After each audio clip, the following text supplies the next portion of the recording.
Dans cet exercice, on a une suite géométrique, Wn, dont on connaît W5 égale à 2 et W7 égale à 18. Et ici, on cherche la raison. Donc ici, ce qu'il faut faire en général, c'est un petit schéma pour se rendre compte de ce qui se passe.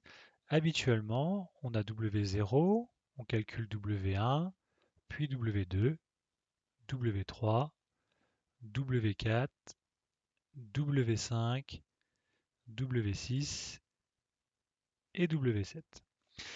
Et à chaque fois, pour passer d'un terme à l'autre, on multiplie par la raison qu'on peut noter Q.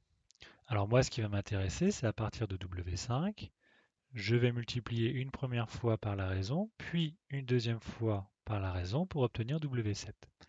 Donc finalement, j'ai W5 multiplié par la raison deux fois, donc puissance 2, qui doit être égal à W7.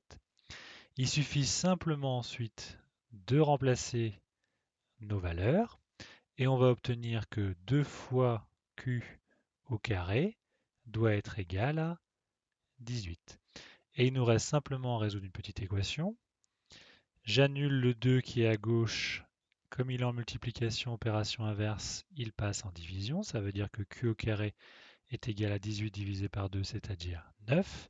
Et je vous rappelle que pour enlever une racine, pardon, un carré, il suffit de passer à la racine et on a Q qui est égal à racine de 9. Ou moins racine de 9, puisqu'il y a toujours un résultat positif et un résultat négatif. Donc on obtient 3 ou moins 3. Dans notre cas, pour les suites géométriques, on prendra la raison positive, puisqu'on étudie simplement des suites géométriques à raison positive. Voilà.